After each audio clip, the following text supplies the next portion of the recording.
Assalamu alaikum. It's your brother Landon X, NationTownTV Live. And we asking the question, Black and Asian solidarity or nah? Let's get into it. Some of y'all gonna get mad on this one. Let's get it.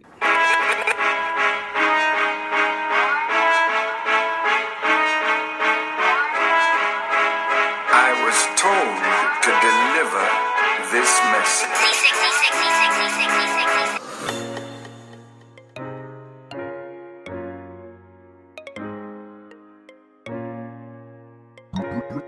Rio.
Assalamu alaikum, family.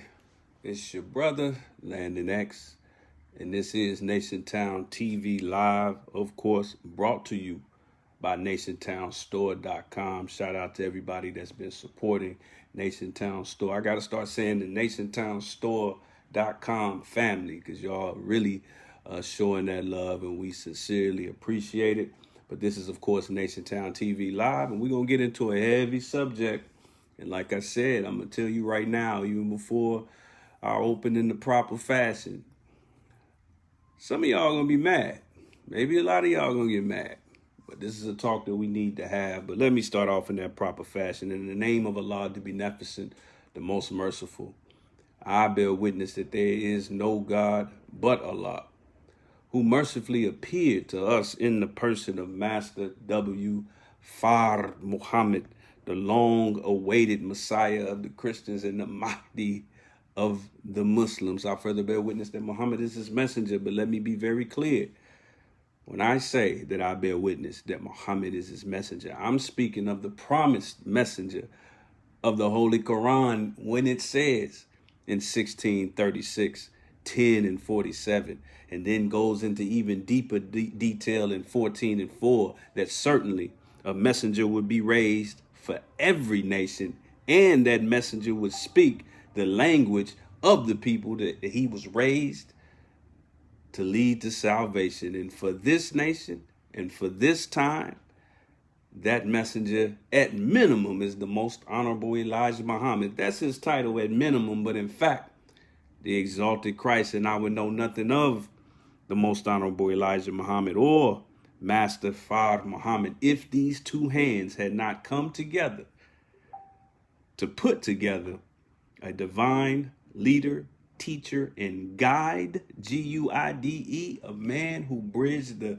chronological gap between my generation and the generation of believers that the most honorable Elijah Muhammad raised. I'm talking about the man who, had he not done the work that he did, you would have an entire generation of Aboriginal people all over the world that would have been born psychologically and spiritually stillborn.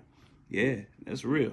And I'm speaking of none other than the Honorable Minister Louis Farrakhan, the criterion in our midst.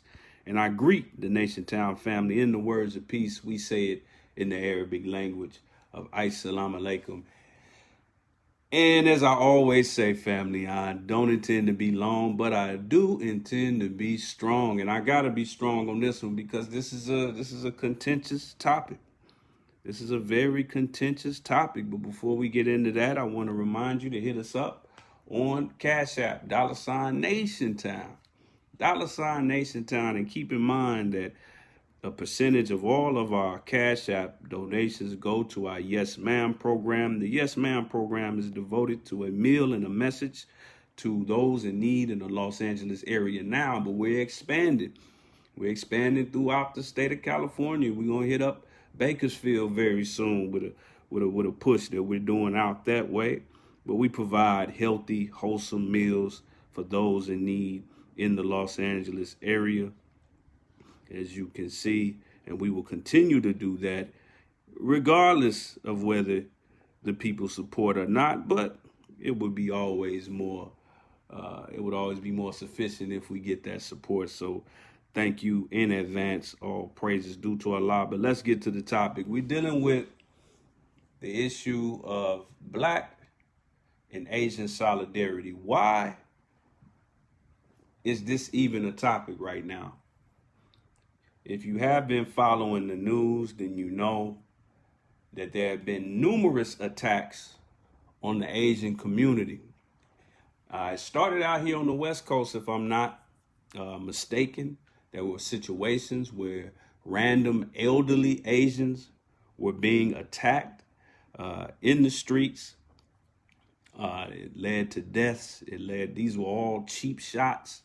They were surprised. They were caught off guard, so they didn't get a chance to brace themselves, and that led to very severe injury. And then most recently, there was a mass shooting in Georgia.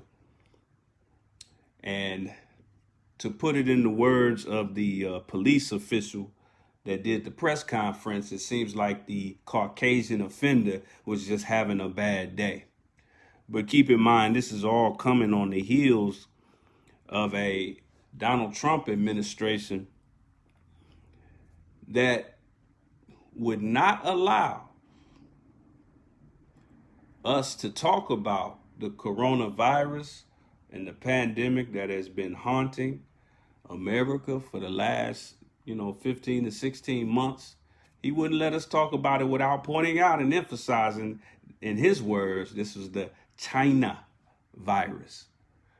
So just like he did with Muslims earlier in his administration, just like he did with our Hispanic family with those camps that he threw them in, he really turned his base against the Asian community. Now, Black folks, the worst of us, the most naive of us, we kind of sit back and we wait to see what Caucasians do, and then unfortunately we often follow suit. For example, I personally didn't see or hear any Black people complaining about wearing a mask at the beginning of the pandemic until they saw white people protesting the mask in places like Michigan.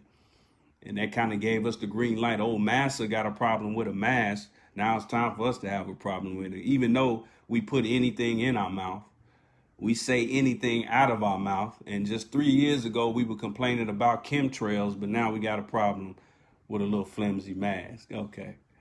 So we follow suit, and I believe this is a clear attempt from a hidden hand to cause an issue, particularly between the Black and the Asian community, because in those early attacks that took place a couple of months ago, almost all of them were allegedly Black people involved. And now we have this shooting where they're playing down the race issue, but it's obviously a continued negative thing as far as our Asian community is concerned. Let me say something before I go any further. Shout out to everybody chiming in. I see you, Brother Salam, Brother McKinley. All praises due to Allah. Hit us up with your questions and comments. We will definitely get to them. Make sure you share this message. Share this message. Get it out. Definitely share this message. Shout out to our YouTube family. We see you. Definitely make sure you subscribe to us on YouTube. Our YouTube channel is on fire. And as I promised, we will be doing a YouTube live segment very soon. It's going to be exclusively broadcast live on YouTube, just to show, look, we got a totally different family over there on the YouTube. I still love the Facebook family, but y'all better get on that YouTube thing, because that might be our next move. But let me say this before I go any further. NationTownTV, dear family, if you notice, if you've been following us more than 2 or 3 episodes, you figured out by now that we make no attempts whatsoever to pander to or appease any Caucasian viewers. If we have them, no problem. No problem at all. I hope y'all enjoy the show. But we don't pander to them. We're not really concerned with their issues. They have issues too. They have a terrible issue of being tricked into voting against their own self-interest, but that's not our problem. We got severe problems in the Aboriginal community, and that's what NationTown deals with. So why am I saying this? Because NationTown is a Aboriginal family meeting. It's an Aboriginal family meeting, so I'm going to treat it like an Aboriginal family meeting, and we're going to have a come to Jesus or come to Muhammad meeting. We're gonna have to deal with this issue, and I'm going to deal with it in a way that's going to ruffle some feathers. Listen, I don't pander. I'm not I'm not Derek Jackson. You know, I don't do shock value either. I'm not Kevin Samuels. I'm not none of these brothers, and I'm not a clout chaser or nothing like that. I'm going to tell you how we view it at NationTown, and we're going to back it up with receipts and facts. And oftentimes the truth hurts. So let's get into it. As I said, you've had these situations of Asian or attacks on Asian, violence against Asians, and now the Asian community, which you rarely see do any type of protesting, any type of public displays. They usually handle a lot of their issues internally, which is something I respect of the Asian family. But now they're crying out. They're crying out, and they're saying, "Hey, man, this is not cool. You let the president for 4 years. Well, I won't say for 4 years, but you let the president over the entire pandemic try to put a nationality on a pandemic, which is not new. They've done it before, Spanish flu, things like that. But he really tried to put that on there, knowing that he has a rabid, I can't even call them base. They're more like a fan base. A lot of them didn't even give a damn about Donald Trump prior to him running for president. But after Obama, they needed their own Obama, and Donald Trump did a very clever job of filling that void, filling that vacuum. And now our Asian brothers and sisters, we'll definitely call them that, they feel under attack. But let's go a little bit deeper into history. Y'all know how NationTown does this. We don't just we not just blowhards. We're going to go a little deeper into it. We're going to go a little deeper into it, and a few major things to keep in mind with our Asian family. Because like I said, you don't hear a lot from them. They just handle business and they go home. They just raise their families and they go home. You know, they just do what they got to do and they go. You don't see a whole lot from them. So let's go into a little bit of their sojourn in America, if you will. Again, shout out to everybody that's chiming in. Hit us up, questions or comments. Tell me how you really feel. Don't try to project how you think I'm gonna feel. You know, now I know that's one thing I gotta give to the YouTube family. It's a lot of idiots on YouTube, but I gotta say they say what they feel. So hit us up on YouTube as well. Tell us how you feel. I really don't care much, but no, I'll be honest. You know, we respond to comments when we're live, but I'll be honest with you, to the YouTube clowns and the YouTube family. You know, we look at the comments, but I'm not going to debate you in the comments. I'm not going to go back and forth with you in the comments. I'm going to say, if you want to see what Nation Town has to say about whatever it is you talking, go watch the whole catalog of videos, and that'll give you. And if you're not willing to do that, you wasn't worth my time in the beginning. So if you're really thirsty for information, then go through the catalog. If you just want to argue about nothing because you ain't got nothing to do because your life is miserable, hey, go somewhere else with that. But anyway, let's keep it moving. First of all, like almost every ethnicity in America has found themselves under the tyranny of some type of concentration camp or internment camp in America. And our Asian family is no different. They had their internment camps in the early 1940s. They were a lot like the Jewish concentration camps. It went on from like 1942 to 1945.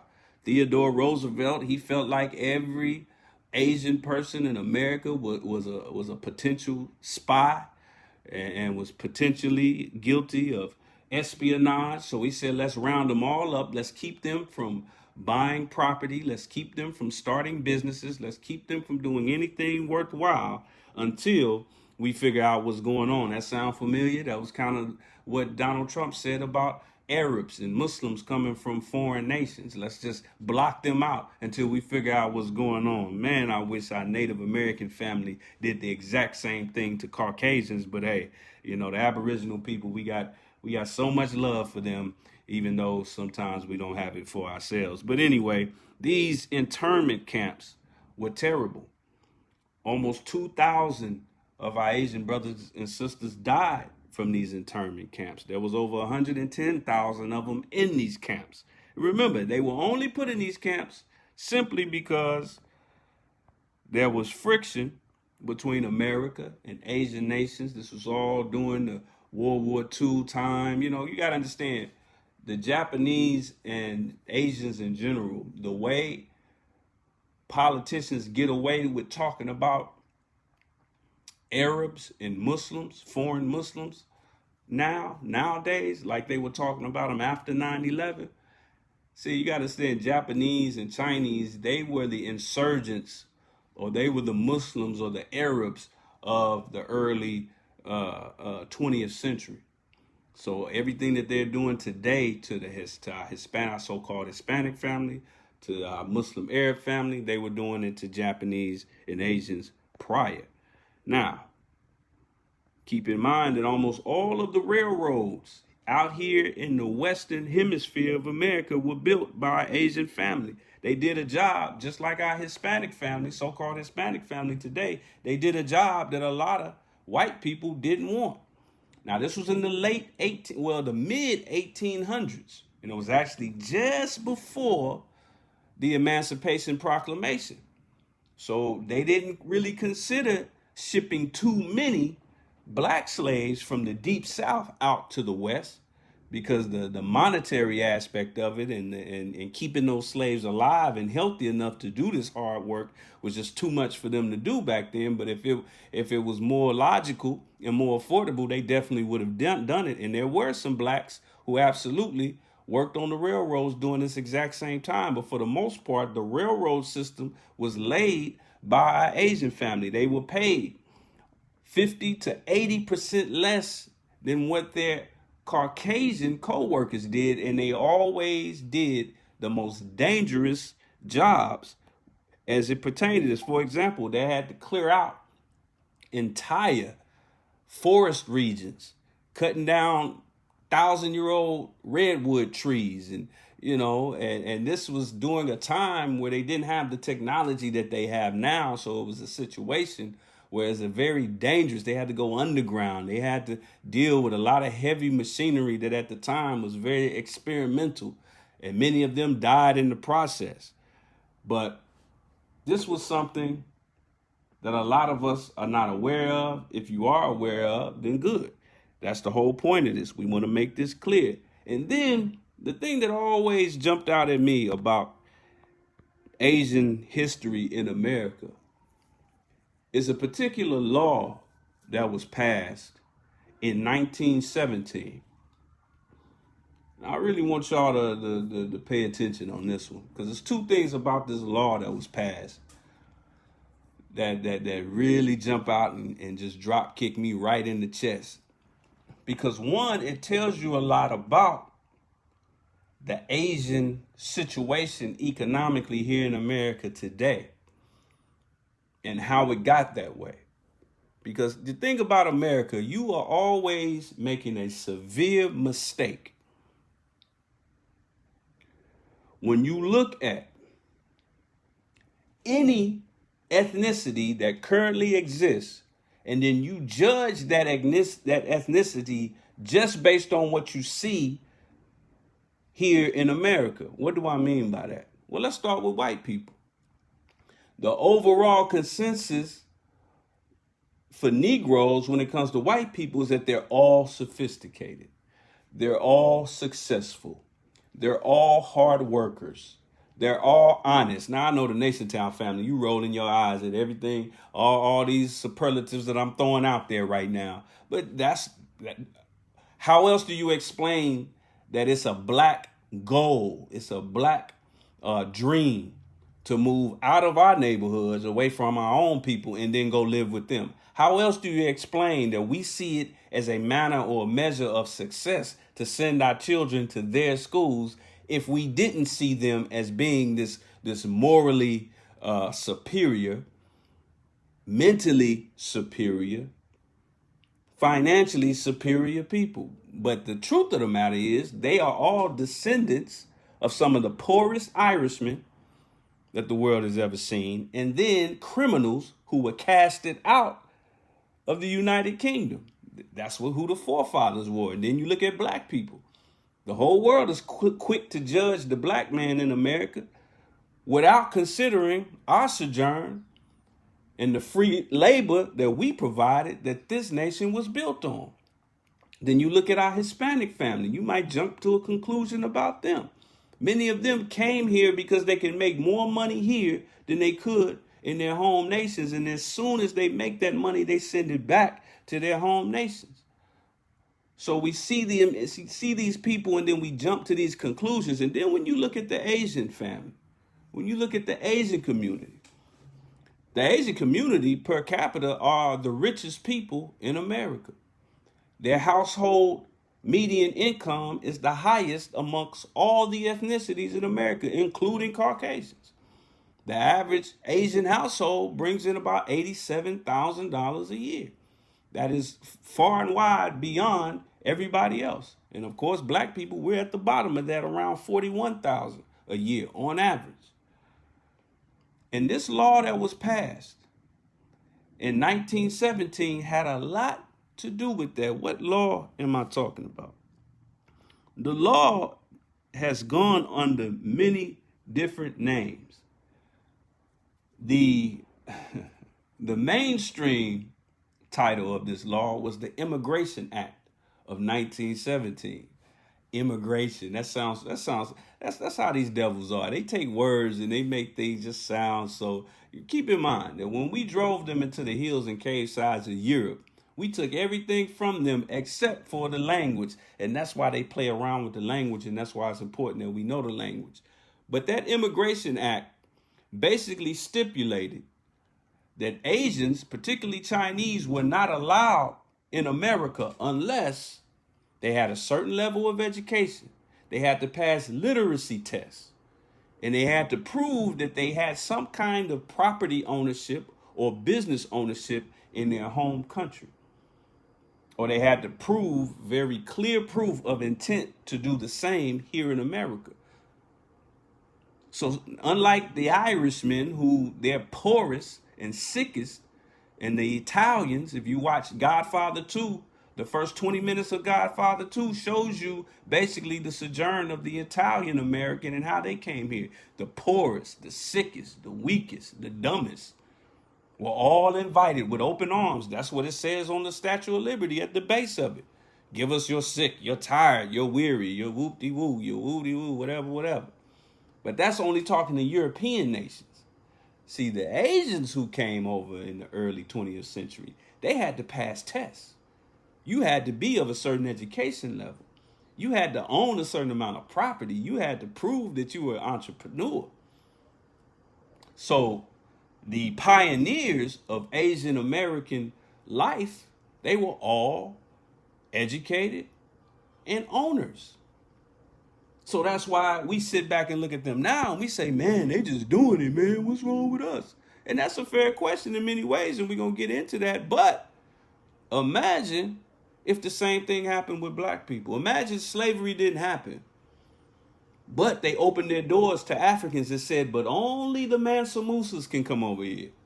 Only the richest Kenyans, the richest Gambians, the richest Nigerians, the richest Botswanians, the richest South Africans, the richest Guyanese can come over here. Imagine what black America would look like today.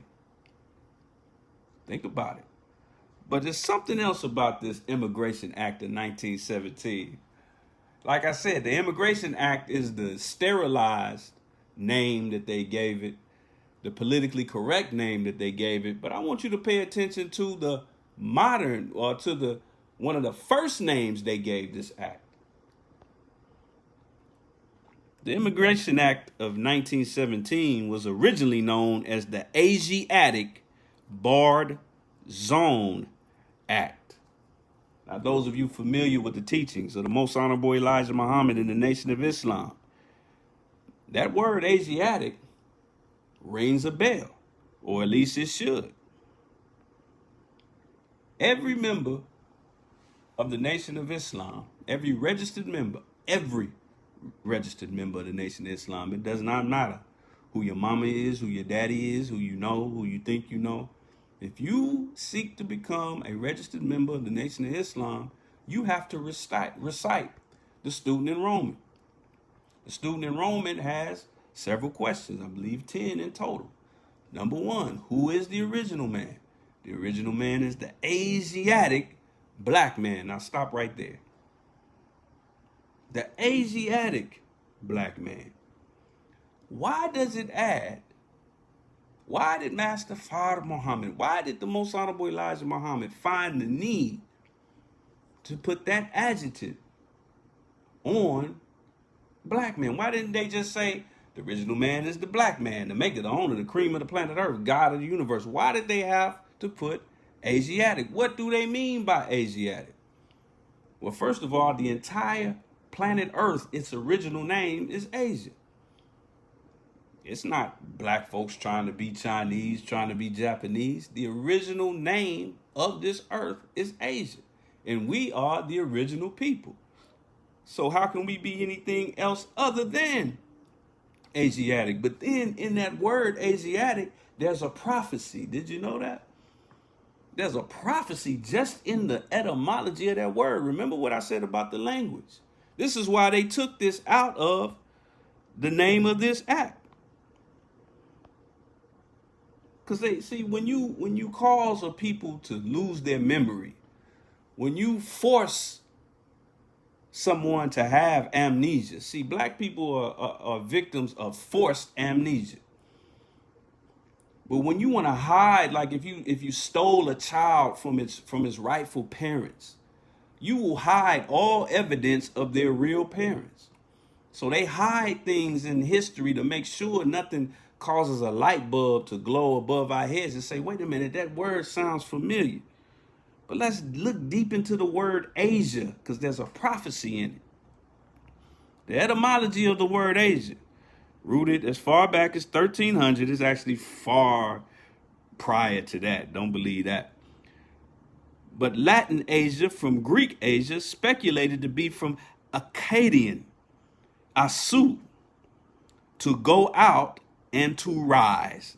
So the etymology of the word Asia means to go out and to rise, in reference to the sun, thus the land of the sunrise, used by the early Greeks of what later was known as Asia Minor by Pliny of the whole continent. To go out and rise. So there's a prophecy in the word Asiatic. There's a prophecy in the word Asia that means to go out and rise. Not to go out and eat at Popeyes, but to go out and rise. So there's a prophecy in that for the Asiatic people here in America. I remember in the very same Supreme Wisdom Lessons, Master Fard Muhammad says that he can sit on top of the world and tell everyone that the most beautiful nation is in the wilderness of North America. But do not let him catch us weighing other than ourselves. See, that's our issue. That part of the Supreme Wisdom is just not for the sisters. We've been other than ourselves. That's why we would rather go out and eat at Popeyes than to go out and rise. That's why we have not yet met the prophecy that's rooted in that word Asiatic, in Asia. So we have a root connection to our Asian family. Now let's keep it going. So now, keep in mind, family, hit us up with your questions and comments. I see you, Brother Hakeem. I see you, Sister Ina. Sister Ina says that's right. Wa alaikum salam, Brother Hakeem. Brother Larry says, yes, sir, speak the truth. All praise is due to Allah. He said their money in it. He said they keep their money in their families. And that's absolutely true. Brother Antoine says, assalamu alaikum. Our circumstances unlike no other people in America. That is the truth. Shout out to Brother Tevis. I see you, top soldier. I sojourn. See, that's kind of how fatherhood works. The Aboriginal man, the Asiatic black man, we are the fathers of all this.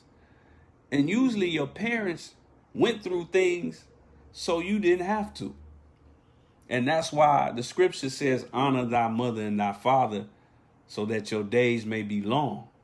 So all of our brothers and sisters in the Aboriginal family and even the Caucasian should make sure that they give us the sufficient amount of respect. But we're talking about Asian and black solidarity. Now, what I just told you should just guarantee and make Asian and black solidarity automatic. But there's a problem. There's an issue there. Because when all of this started rising up in the media, I started seeing posts from brothers and sisters, black folk, saying, wait a minute, why should we be in solidarity with them? They've never been in solidarity with us. Look at how they treat us. Some of y'all are watching this right now or will watch this and say, but Landon, look how they treat us in their stores. Look how they treated us in recent history. Look what they did, for example, in my hometown, Tulsa, Oklahoma, where this Asian shop owner accosted a sister in front of a so-called beauty supply store. Look at how they did our dear sister, our dear beloved sister. Those who may or may not know, Latasha Harlan, beautiful young sister who was murdered over a bottle of orange juice in 1991 that she fully intended to pay for. In fact, she died with the money to pay for it clutched in her hands. And the Korean woman that was responsible for this, she was fined. They gave her a fine. like you do a parking ticket. I know brothers who got locked up who did time over speeding tickets, DUIs. I know brothers who did more time over child support than this lady did for the murder of a teenage girl. So, Brother Landon, what you mean, man? They don't support us. They and then when we go in their stores, they act funny. They treat us some kind of way. Wait. Let me stop you right there. Here's my question. Why do you go in their stores? I'll wait. How do you even know what it's like in their stores? The key word, the operative term there is their stores. Why? Since we so woke and we so black and we love ourselves and we love black people, and when we see anybody who's against us as our mortal enemy, so we say, so we talk. How do you even know how a black or a non-black business even looks like on the inside? When in 2021, you have every bit of a right and ability to start a business in your community as anybody else. In fact, there's nothing but space and opportunity for black people to build businesses in our community. Well, brother, it ain't no black businesses, so I got to go to, well, therein lies the problem. Maybe our focus is a little skewed. Let's go a little bit deeper into it. See, the issue here, family, and this is where I'm going to make some folks mad. Because the truth, like I mentioned, this situation right here, terrible situation. Some say, well, she hit him first and all of that. As you can see her children, a son and a daughter, looking up at her while he attacked this sister. A woman. A black woman. But see, here's the kicker, though. And herein lies the problem. A couple of days after, this went viral. This was all over. This made national news. But afterward, as you see over here on the right, my community that I came from, North Tulsa, them sisters was right out there. And you see this sister right here with the tank top on, the wife beat on. There were some protesters outside of that shot to the right that was standing close to the entrance trying to dissuade people from going into the store. This sister took offense to it. How dare you try to stop me from getting my weave, from getting my beauty supply products? Let's talk about that for a minute. Why are we not even offended that we have these stores in our community that say beauty on the front? And then our sisters walk in and almost every product on the shelf is designed to make a black woman, the typical black woman, look other than a black woman. But it says beauty outside up front. So they set up these stores. We're addicted to their products. And even when they mistreat us, we line up outside to support it. And now you're mad that some of us want to seek solidarity with the Asian community. See, let me tell you something. Shout out to everybody chiming in. First, let me say this. I'm not telling you to avoid Asian-owned businesses in the black community. No, you're looking at it from the wrong angle. I'm telling you to make a lifestyle of spending your money with your own. A lifestyle. That's what they've done. It's a lifestyle. I'm trying to find different ways of saying it. I don't want to say support black business. That sounds too much like charity. That sounds too much like go give a meal to a homeless person like the Yes Ma'am program. It's not that. It's a lifestyle. And when you say that there's not an available business for the service or product that you need, then that is a business. That is a business opportunity. Now, why did I just put so much emphasis? Why I just put so much sauce on that? Because right now you got black folks running around with all these financial gimmicks.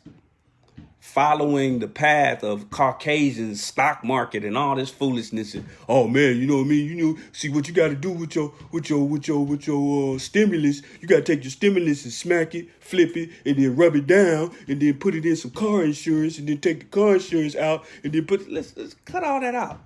Why don't you just provide a service and product that's needed in our community so that we have access to that product from our own people? That's an absolute need in our community.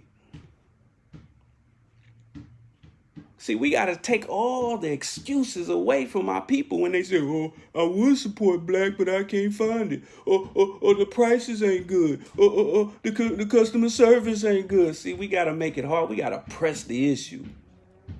We got to press that issue, but we don't. So therefore, we have usurpers in our community. If you want to call them vultures, call them that. That's fine. But do something about it after you call them that. But we can't complain about the situation and then say, oh, well, they do this in their stores. It's their stores. That's how it works. When they come into our establishments, they got to follow our rules. They got to follow our rules. You come into the Nation of Islam, any of our businesses or any of our mosques, you got to follow our rules. You might hear black this and black that. Well, hell, it's a black-born initiative. So, of course, you're going to hear some black. You know, you're going to hear those things. You're going to see some things. You're going to hear, if you love white people, you're going to hear some things that's going to hurt your feelings on that tip. But you got to deal with it because you're in a black construct.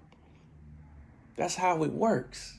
You make the rules when it's your own. That's why we say accept your own. And be yourself. Shout out to everybody chiming in. I see you, Brother Drew. Peace to you, dear God.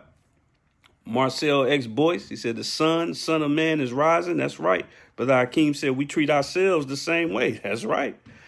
We do the same thing at the voting polls every 4 years. That's right. Brother Hakeem says, I'm working on that lifestyle. I bear witness, brother. Brother Billy says, Assalamu alaikum wa alaikum salam. He said, brother, your words have weight because you practice what you preach. All praise is due to Allah. And I'm not the only one. I'm telling you, it's a growing and really underground. It's an underground movement amongst black people. It ain't this woke foolishness, just posting trivia, black trivia on social media. That's all this wokeness is black trivia. Look up that word trivia. And then you got gimmick artists. And then you got a small but growing group of black people that understand that constructs like Black Wall Street were built on basic economics. They understand that economics is rooted in the Latin word oikonomias, which means household management. They understand that blowing their money on stuff they don't need with people that don't like them is counterproductive in almost every way possible. Shout out to the brothers from Earn Your Leisure. And, you know, I don't agree with a lot of the financial tactics that they teach, but those are two good brothers on Earn Your Leisure. Check them out. Subscribe to them on YouTube. You get a lot of good information from them because they cover the whole spectrum of finances. But they pointed out a while back how the American stock market profits off of police brutality bonds.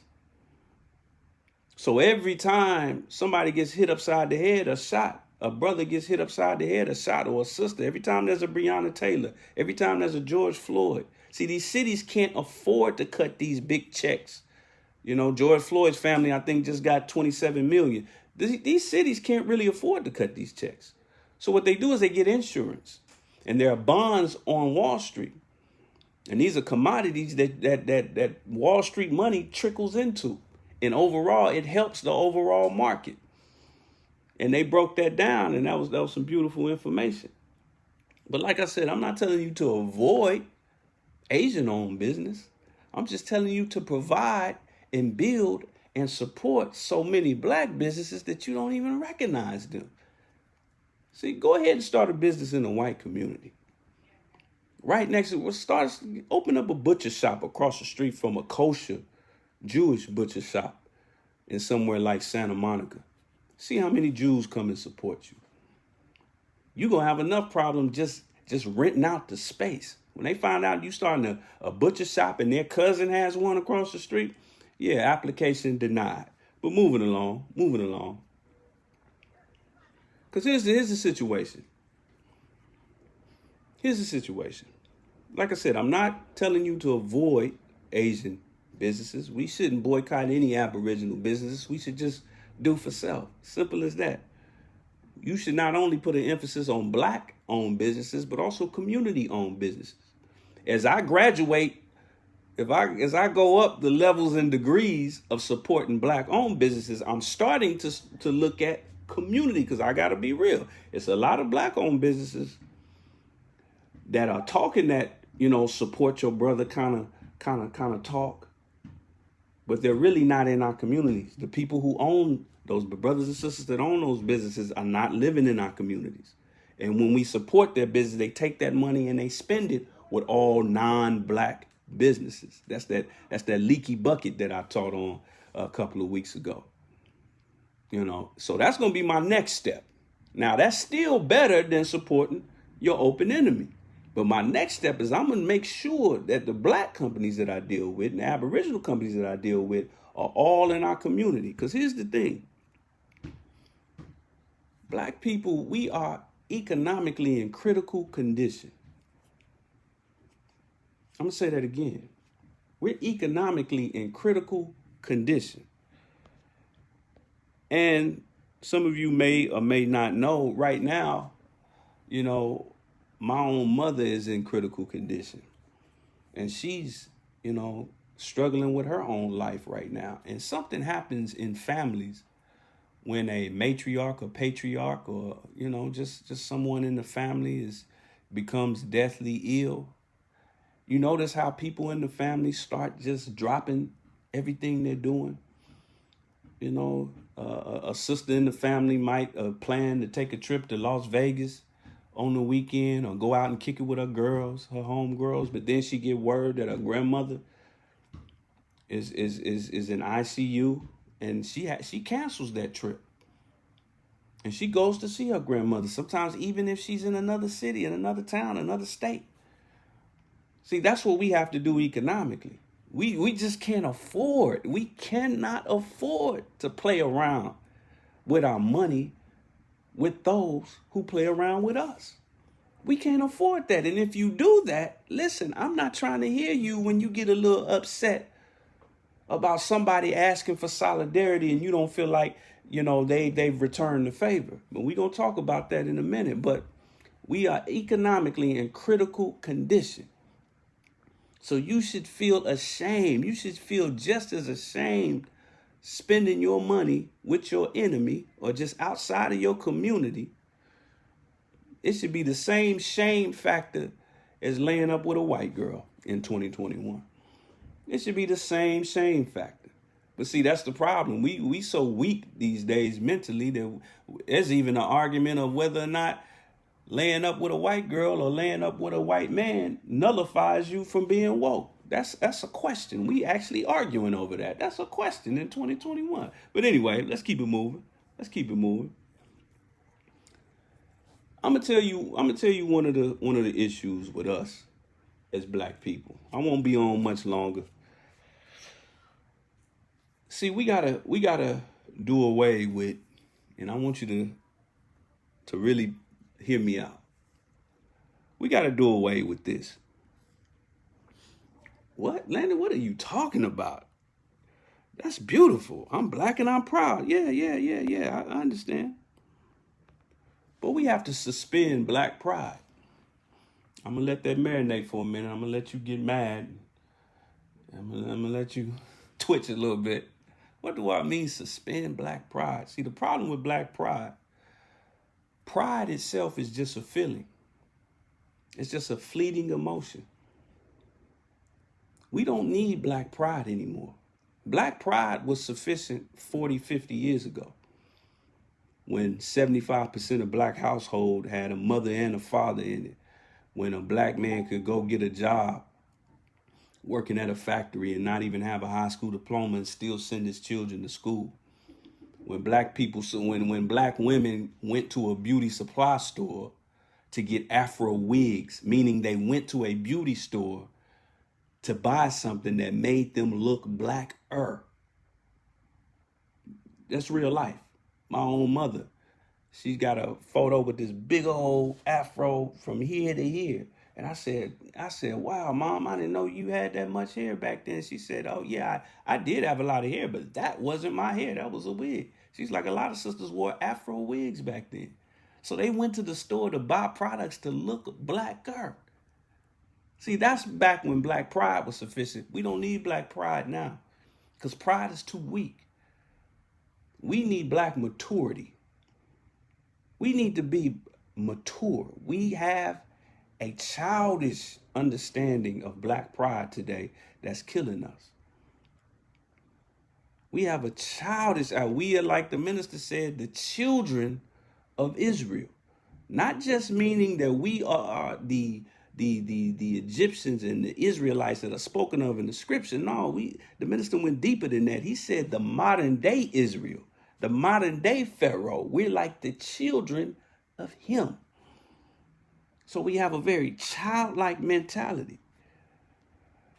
And we talk about solidarity and like brother said, we mistreat each other. So we need black solidarity. Look at that key word in there, solid. That means something is real.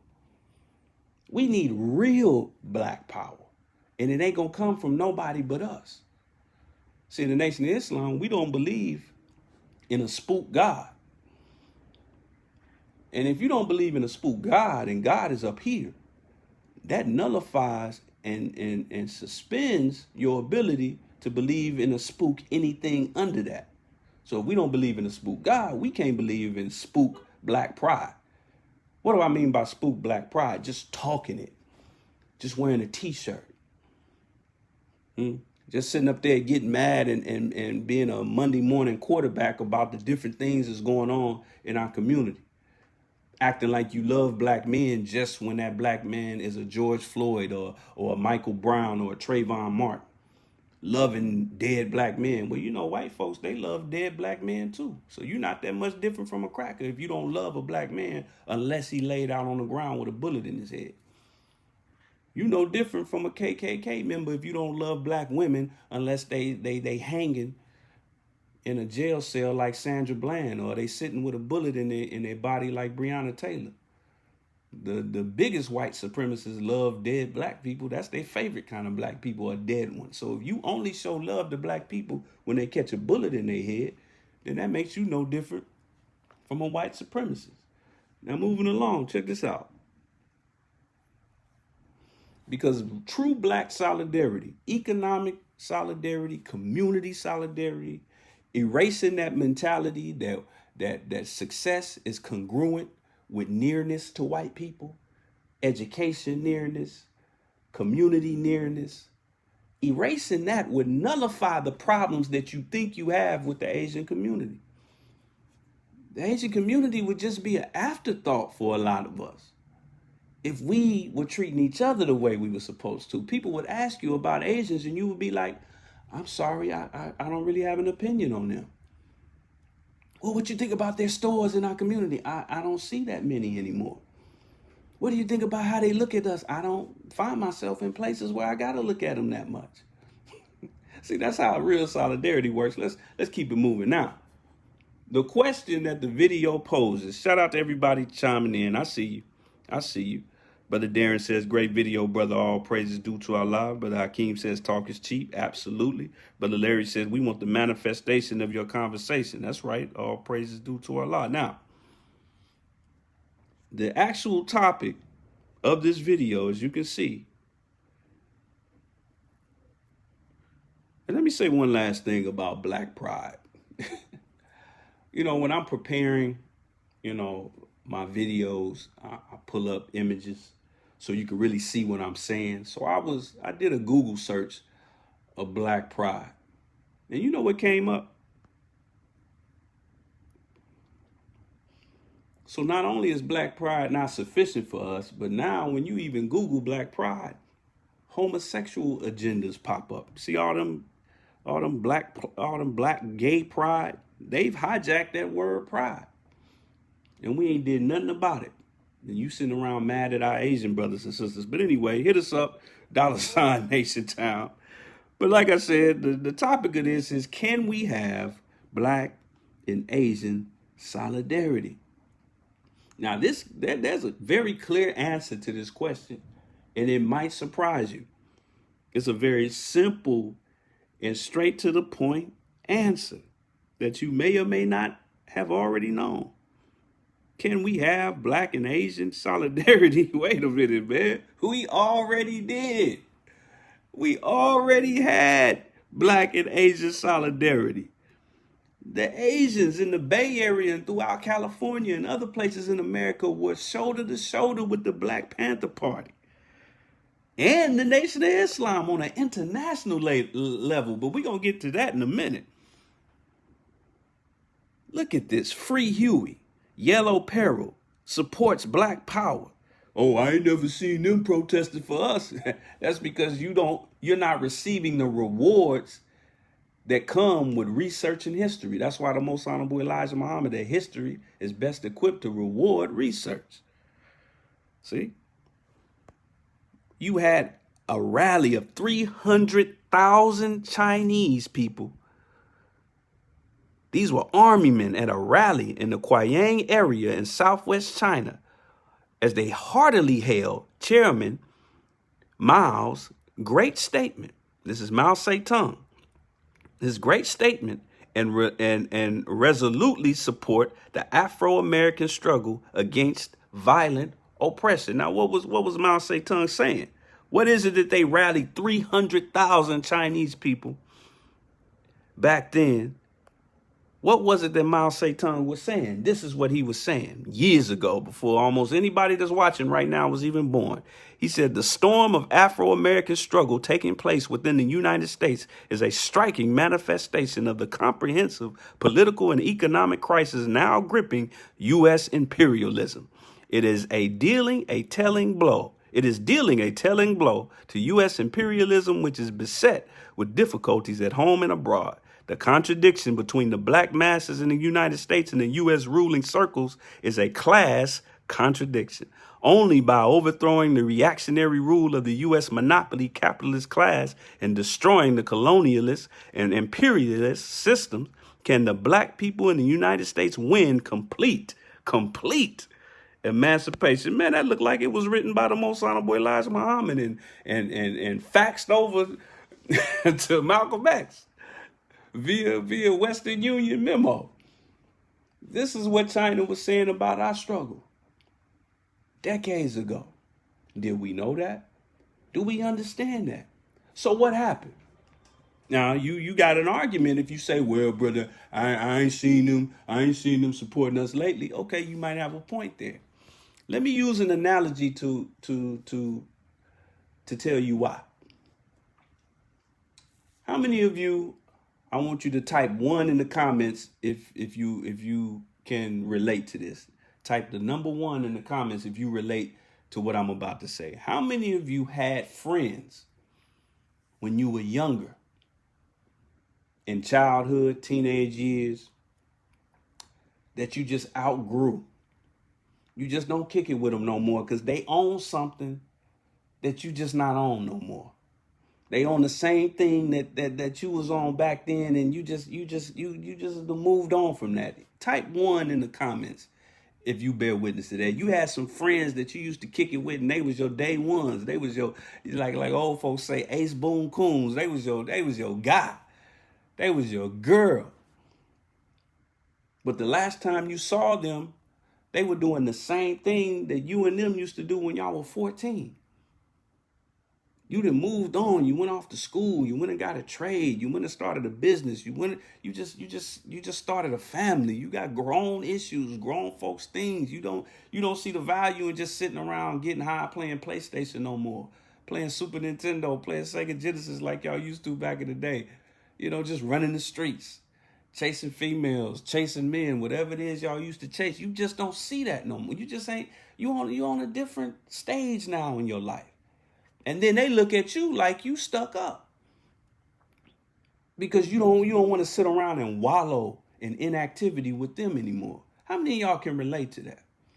Well, that's what happened with us in our Asian family. Yeah, they was right there with us.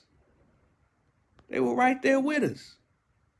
But we stayed on that protest tip. We stayed on that, white man, give me some, please give me black power, Ngawa. We want black power. Begging your open enemy for something that they don't even have to give you. See, the Asian community can't muster up the strength to do that anymore. And what they're protesting now, they're just saying, hey, stop stealing on us. Hey, stop murdering us. Unless we take matters in our own hand. They're already pressing the United States government. Because, see, they got political power because they have a tax base. All those businesses, the ones in their own communities and the ones that they have in our communities, they provide a tax base.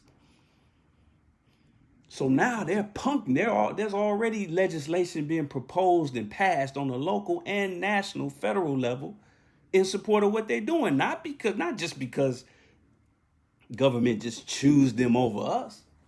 They got the power of economic leverage. So see, they playing a different game. They playing chess now. We still playing checkers. They've outgrown that. They still our homeboys from back in the day, but we still on this childish stuff. Black Lives Matter. Please recognize that my life matters. Please. See, they got a deficit when you get older, and your homeboys and your homegirls that you kicked it with, your definitions start to change. Your definition of fun is no longer what it was when you were 16. But some of your friends still think fun is the same thing. They still think fun is going to Vegas, going to Miami, going and just, acting a damn fool, getting high, getting drunk. That ain't fun to you no more. Now fun is going out with your family. Now fun is just kicking up your feet and resting in between running your business or going to work. That's fun to you now. So definitions change. So the definition of unity and salvation and solidarity has changed for them, and it has not changed for us. What do I mean? See, with our Asian family, their definition of solidarity, unity, and salvation is businesses, economics, family, culture. That's their definition. That's what it is now. See, our definition is a little different, but it's the same as what it was 60 years ago. Our definition of salvation is a t-shirt. This is our definition of salvation. Just picketing and crying and begging and praying to white people. That's what it's a prayer. It's a prayer.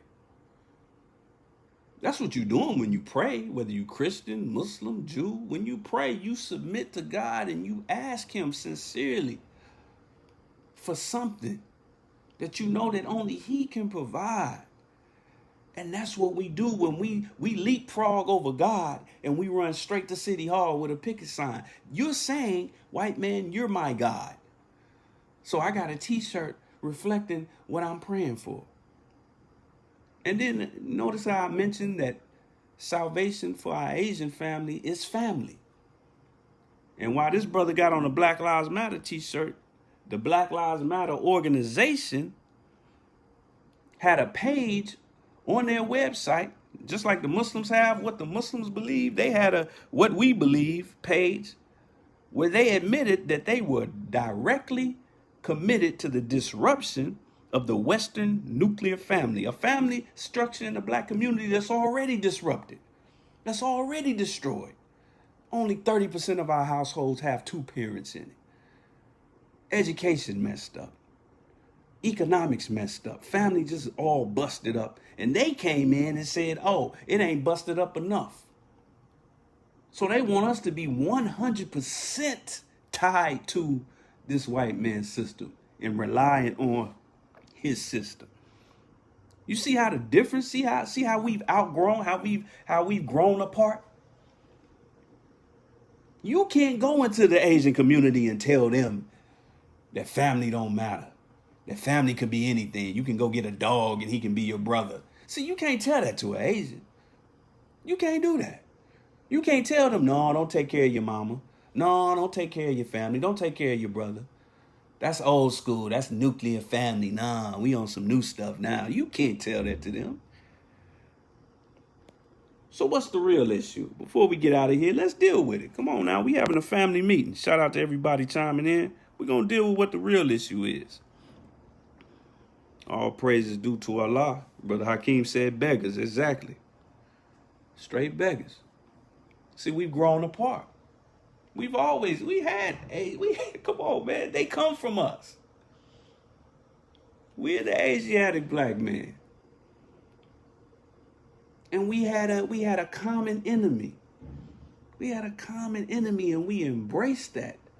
I mean, we wasn't just laying on top of each other in love with each other, but there was a respect between the two communities once upon a time. Because what we were doing 100 years ago in America is exactly what Asians always did and never stopped doing. Our only problem is that we stopped doing it. In fact, I guarantee you, if a Black Wall Street started to bud in your own neighborhood right now, some of the Negroes in your neighborhood would say, well, what if they come and attack us again? Scared, man. Scared to death Negroes. So we've grown apart. But check this out. The question is, what's the real issue? I gotta deal with this, man, because there's actually two real issues going on here, and I'm talking about those black people. Because we're not saying, because listen, I don't have no plans on grabbing a picket sign and going out there and standing shoulder to shoulder with the Asian community, unless the Honorable Minister Louis Farrakhan tells us to do it, which I seriously doubt. Because protesting has never been a part of the lifestyle of a Muslim under the teachings of the Most Honorable Elijah Muhammad. However, I will not speak against their movement. I will not take the enemy side when this topic comes up. I will not show, even if I got a little feeling somewhere tucked away up under my heart about them and how they treat us, I will not show that hand in front of my open enemy. See, this is war strategy. Being militant ain't about putting on a beret and walking around with a gun and grunting and acting like you tough with a raggedy ass Malcolm poster on your wall. Now, that ain't being militant. Being militant sometimes is as simple as shutting your damn mouth and not going with the flow of what this enemy sets out there, not letting him prod at your emotions. Sometimes that's all militancy is. It's just shutting the hell up. Letting your brothers and sisters push the issue that they pushing, and you just sit back and wait for the word. Sometimes it's as simple as that. But moving along, what is the real issue? Well, there are two issues. Two main issues with us that's making us spit vitriol toward our Asian family as they go through this issue. One is simply this: separation envy.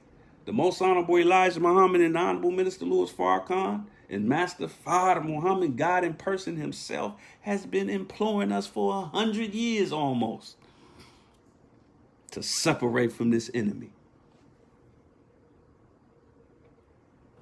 And the bottom line is our Asian brothers and sisters have led a clinic on how to do it over the last 100 years.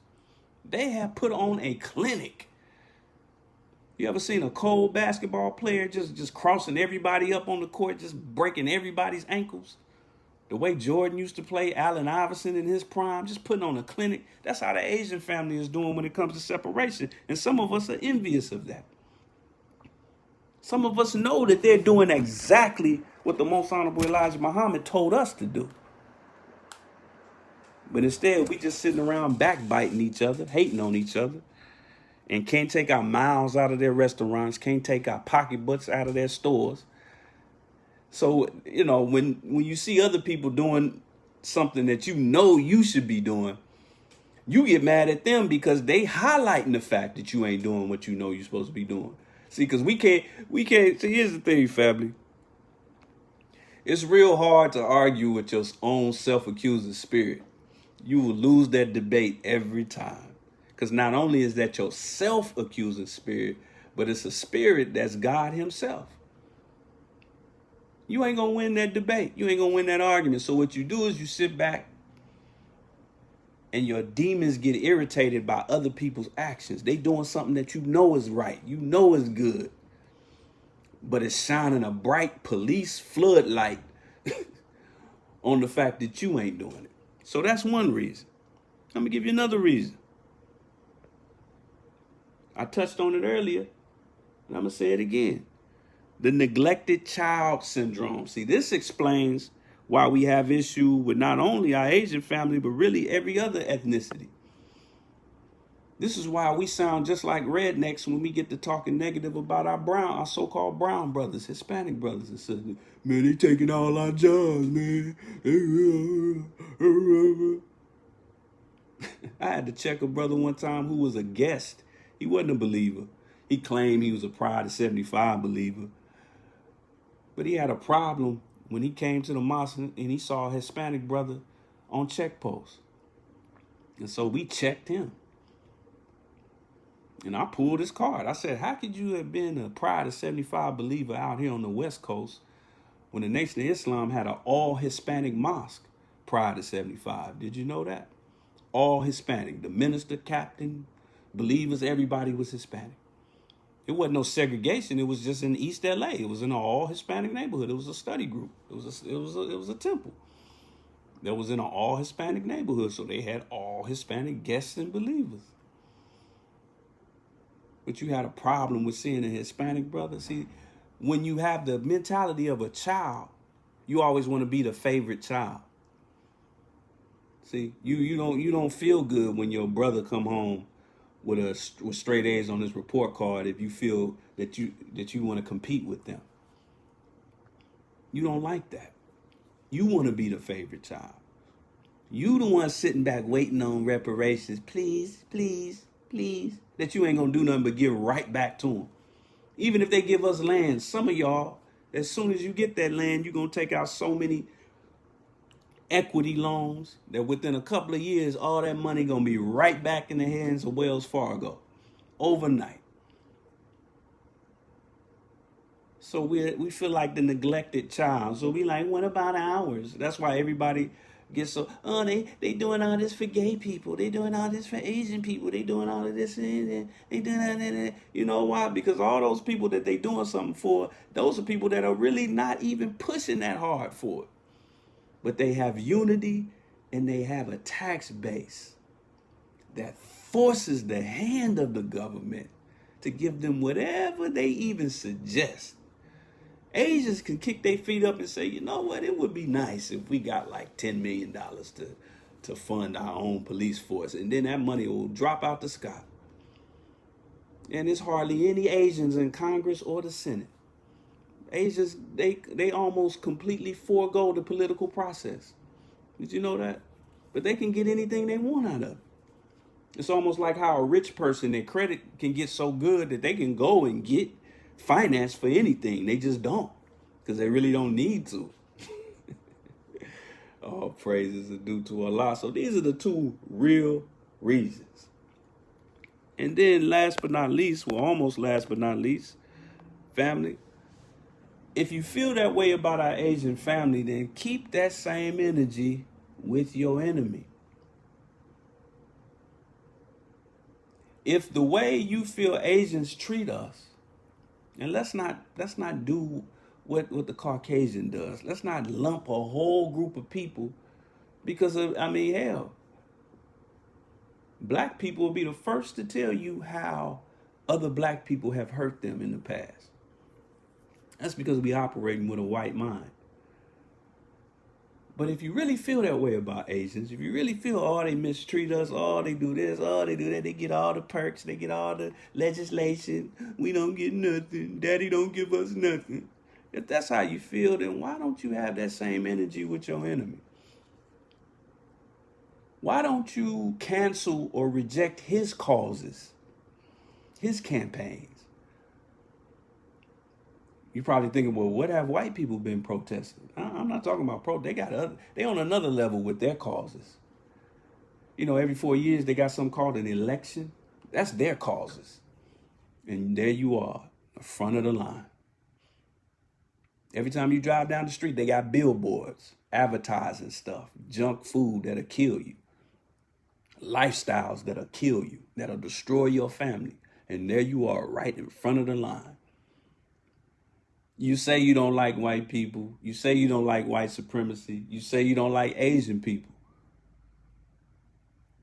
But when them Nikes come out, them new Jordans, made in Asia by Asians, brought over here by Ashkenazi Jew, Phil Knight, you in the front of the line. When the PlayStation 5, before it came out, they made $1 billion before it even hit the stores. Where were you? In the front of the line. So if you feel that way, fine. I'm big on consistency. Be consistent with everything that your open enemy offers to you and calls on you to do. They call on you for everything that they do. They call on you to the movie theater. See, our solidarity got to be deeper than a movie. It got to be deeper than Black Panther. It got to be deeper than that. And that's the level that our solidarity is on as black people. Just a movie and a t-shirt. That's it. And that's where we draw the line. And that's why you don't get what you want, black man. That's why you get treated like you get treated, black man. But now you might be wondering, I'm a Muslim. I got the Honorable Minister Louis Farrakhan over my shoulder, and the Most Honorable Elijah Muhammad, and Master Farah Muhammad, if you look close enough. And what I'm saying, a brother asked me a question on the episode a while back that I thought was a beautiful question. I'm so glad he asked it. He said, brother, I guess he kind of disagreed with what I was saying. He said, brother, is what you saying in line with what the minister teaches? And I said, yes, sir. Otherwise, I wouldn't even say it. I wouldn't even say it. So let's see. Let's see what they taught. Dear brothers and sisters, we gonna be out in a minute. But I got to deal with it. Got to deal with it. What did the Most Honorable Elijah Muhammad think of our Asian family? He loved our Asian family. He considered them a part of our family. He put it in the Muhammad Speaks newspaper, so much so, so much so, you know, we still have a condition in our community where we don't believe anything coming from somebody that looks like us. So I'm not going to tell you how the Most Honorable Elijah Muhammad and the Nation of Islam felt and feels about the Asian community. I'm going to tell you what the FBI found through all of the agents and hypocrites that they had honeycombed in the nation and their extensive COINTELPRO snooping of the Nation of Islam. And I'm going to show you the exact document where it tells you what the Most Honorable Elijah Muhammad and the Nation of Islam felt about the Chinese family. This is an actual COINTELPRO-based report about possible friendliness between the Chinese Communist Party and the Nation of Islam. It says several articles with a pro-Chinese communist slant appeared in Muhammad Speaks in 1964. These articles were undoubtedly published because the NOI considers the Chinese people to be brothers, in as much as they also are non-Caucasian. One of the articles prepared by Robert Williams, a Negro extremist who fled to Cuba to avoid prosecution for kidnapping, and who, in his speech and writings, advocates violence and civil rights efforts in the United States, described his visit to Red China. So this is the feds. This was a confidential document until the Freedom of Information Act, and it says based on their snooping around, their operations, they believe They believe that these articles were undoubtedly published because the Nation of Islam considers the Chinese people to be brothers. And we make no bones or no guesses about it. What about the Honorable Minister Louis Farrakhan? Here he is with the world-renowned Christian, Korean Reverend Sung Young Moon and his family. Sung Young Moon is the tallest Asian that you see over there to the left, bald-headed.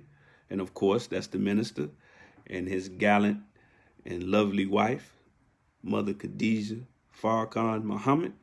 And here's what the Honorable Minister Louis Farrakhan says about specifically our dealings with the Korean family. And keep in mind, when you do find yourself going into Asian-owned stores, 9 times out of 10 these days, you're walking into a Korean-owned store.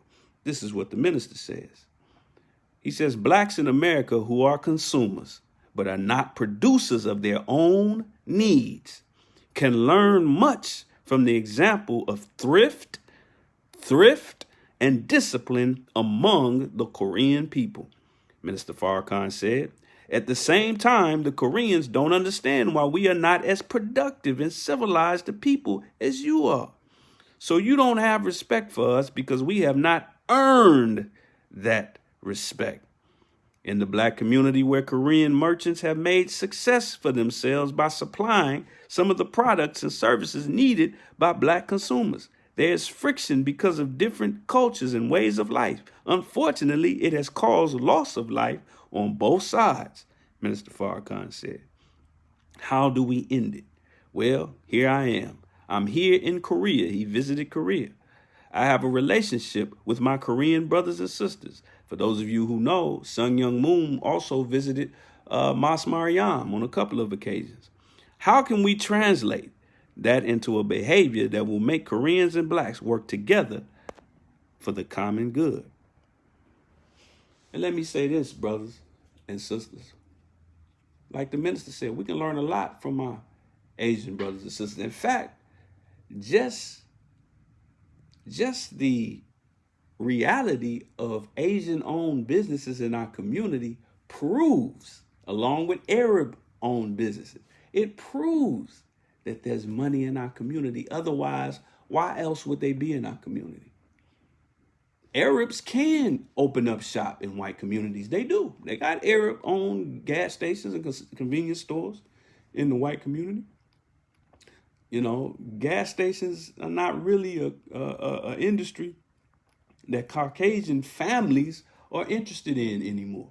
Now, there are Caucasian corporations that run and own convenience stores. I used to work for a chain in Tulsa and Atlanta called Quick Trip. I worked in their corporate office. But they're not interested anymore in having family-owned convenience stores. They own the other things. But they can go and set up shop in white communities. White people love going to Chinatown. They don't mind Asian business owners in their communities. But what can we learn from them? We can learn that just the fact that they're in our communities, and there's obviously tension between us.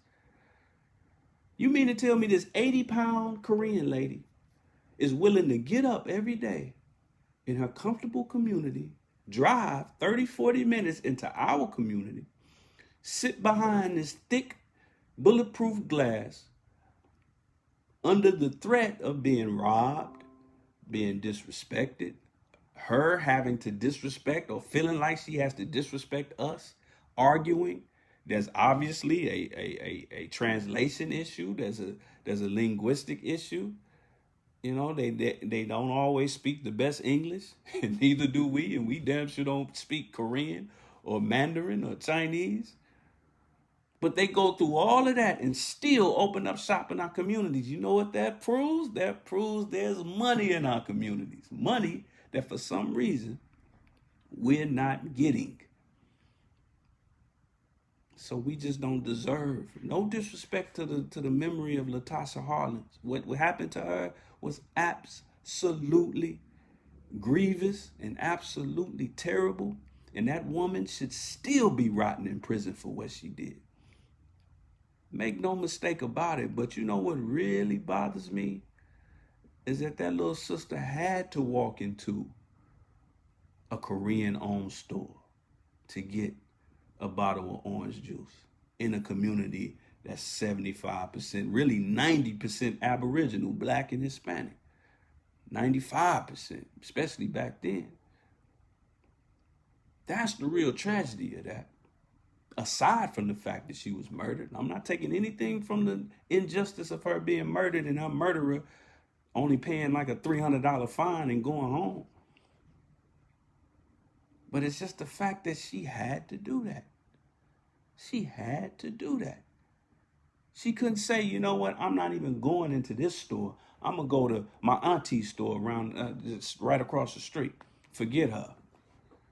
Because if you watch any documentaries or do any research, and I've heard from someone who actually knew Natasha Harlins and her family, that particular store had a history of mistreating Black people in it. So if they just had the option, if our little sister just had the option of going somewhere else across the street, that Empire liquor store, whatever it was called, would have been put out of business if we had Black maturity, not Black pride. Because we'll walk into these Korean shops, into these Asian shops with that Black Lives Matter t-shirt on, with that Malcolm X t-shirt on, with that Malcolm X hat on, and give all our money to somebody who's only going to take it out of our community and into their communities, which is only intelligent. It's only intelligent. And when they do go, notice how when they go into other communities, they take the money with them and bring it back home. How many of us do that? Those of us who have moved out of our communities, got out the hood. How many of you at least send money back? That's what all our brown brothers, Mexican brothers that are here, we call them in LA, we call them paisas. That's what they do when they get over here. They go to check cashing places, they get a money order, and they send it back Western Union to Guadalajara. Yeah, that's what they do. And that's why they don't mind living 10, 15 in an apartment, because they're here to do a job. They just sending back money to their family.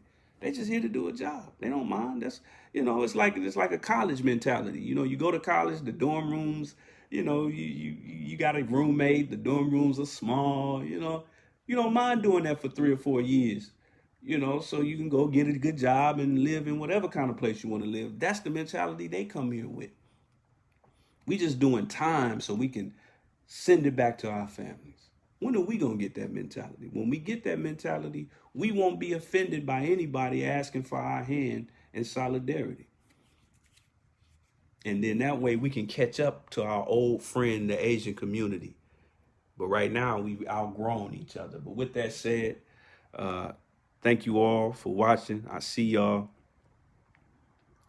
Shout out to Brother Marcel. All praises due to Allah. I was just going to post that, dear brother, that ayat that he just posted. Brother Hakeem says protesting is over for us. It's about action and separation from our open enemies. Asians are not our enemies. They're not. They're just not. Brother Hakeem said, I've never been treated bad among Asians because the teachers of the Most Honorable Elijah Muhammad made them to be respectful to others. That's real. That's real. Brother Marcel said, we must rise above emotion to the thinking of God. And the thing I dislike most about emotion, it's usually not followed by any real action. When we get emotional about something, we don't really do the right actions to change it. So that tells me that you weren't sincere in whatever it is that you claim to be bothered by. Because usually there's a clear method. There's a clear solution to whatever has pissed you off. And oftentimes it's just separation. Just get the hell on. We understand that in our relationships, don't we? Oh, he cheated on me. My man, he looked at me wrong. Oh, my man said something to me. My woman, I ain't feeling her. And then one day you just get up and leave. You can do bad all by yourself. Well, a black man can do bad all by himself. And the Asians have already proven it. So with that said, I'm going to leave you with the same ayat that our brother Marcel posted. and I'm going to post it as well. This is from the Holy Quran, Surah 49, Ayat 13. It says, O mankind, surely we have created you from a male and a female and made you tribes and families that you may know each other. Surely the noblest of you with Allah is the most dutiful. Dutiful. It doesn't say the most Black Lives t-shirts of you, the most protesting of you, but the most dutiful of you. Surely Allah is knowing and aware. And with that said, family, I appreciate y'all watching. Thank you for your time. And I'm going to leave you as I greeted you in the words of peace. We say it in the Arabic language of Assalamu alaikum.